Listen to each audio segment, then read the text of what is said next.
ગાંધીનગરમાંથી સમાચાર મળી આવે છે। ગાંધીનગરના સેક્ટર 6 ખાતે યોજાઈ રહેલી પ્રકૃતિ પ્રેમ ભાગવત કથાએ લોકોમાં વિશેષ આકર્ષણ જમાવ્યું છે।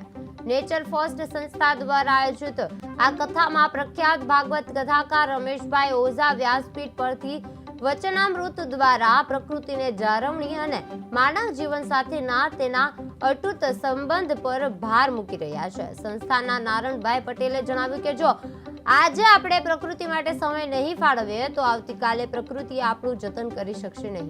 નેચર ફર્સ્ટના અગ્રણી તથા પૂર્વ ગૃહમંત્રી મહેન્દ્ર ત્રિવેદીએ પણ પ્રકૃતિ સંરક્ષણ માટે વૈશ્વિક જાગૃતિ જરૂરી હોવાનું જણાવ્યું છે। પટેલ નેચર ફર્સ્ટ ટ્રસ્ટનો ટ્રસ્ટી છું અને આ પ્રકૃતિને માટેની જે પ્રેમ ભાગવત કથાનું જે અમે આયોજન વિશ્વની અંદર પહેલીવાર એવી કથા છે કે પ્રકૃતિને પ્રેમ કરો ભાગવત કથાનું આયોજન કરેલ છે। આયોજનનો મૂળ હેતુ કોઈ વિશ્વમાં પ્રથમવાર એમ નહીં, પણ આપણે બધા ભેગા થઈને જે આજે પ્રકૃતિનો પ્રકોપ આપ સૌ જુઓ છો આજુબાજુ, અને એનાથી આપણે આજે જમીનો તમે જુઓ તો તમે એની અંદર પ્લાસ્ટિકના લીધે હવે જમીનની અંદર પાક વાવવામાં પણ તકલીફ પડશે અને ઉત્પાદન પણ એની ક્ષમતા ઘટતી જાય છે અને પ્લાસ્ટિક યુક્ત થઈ ગયું છે। તો આ બધા આયોજનના અમે વર્ષોથી, જ્યારે આજથી 4.5 વર્ષ પહેલાં જ્યારે કોરોના આવી ત્યારે અમે આપણે ઉકાળાથી આ વસ્તુનો સેવા ચાલુ કરેલ સેક્ટર 1માં દરરોજ 25 થી 30 હજાર લોકોને ઉકાળો પહોંચાડતા હતા। અને એ પછી અમે નક્કી કર્યું કંઈક એવું કાર્ય કરીએ કે આખી સૃષ્ટિને, એટલે જે જીવ સૃષ્ટિ છે એને બધાને આપણે કંઈક ફાયદો કરી શકીએ એવું એક નિર્ણય લેવાનો।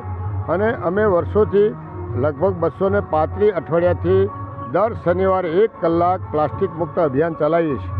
પણ એ પછી અમને એમ થયું કે આ તો વિશ્વવ્યાપી કરવાની જરૂર છે, કારણ કે જો પ્રકૃતિને આપણે બચાવવાળા કોણ? પ્રકૃતિ આપણને બચાવે છે। આપણે બધા જાણીએ છીએ કે આપણું શરીર 5 તત્વોથી બનેલું છે, તો 5 તત્વોને સંરક્ષણ કરવા માટે આપણી કઈ ફરજ બજાવી શકીએ એ જાગૃત કરવા માટે અમે આ પ્રયત્ન કરીએ છીએ।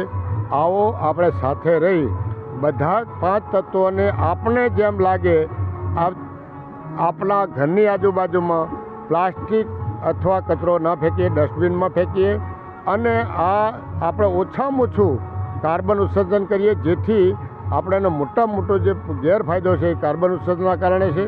અને ભેગા થઈ અને એક જ વસ્તુ કરવાની જરૂર છે, આપણે ઘેરથી જ ચાલુ કરીએ અને આ અભિયાનમાં વધુમાં વધુ લોકો જોડાય અને કંઈક આપણે ભાવિ પેઢીને કંઈક આપણે બચાવી શકીએ એવી આપ સૌને મારે સહકારની અપેક્ષા સાથે NP પટેલ નેચર ફર્સ્ટ ટ્રસ્ટનો ટ્રસ્ટી છું અને આ પ્રકૃતિને માટેની જે પ્રેમ ભાગવત કથાનું જે અમે આયોજન વિશ્વની અંદર પહેલીવાર એવી કથા છે કે પ્રકૃતિને પ્રેમ કરો ભાગવત કથાનું આયોજન કરેલ છે।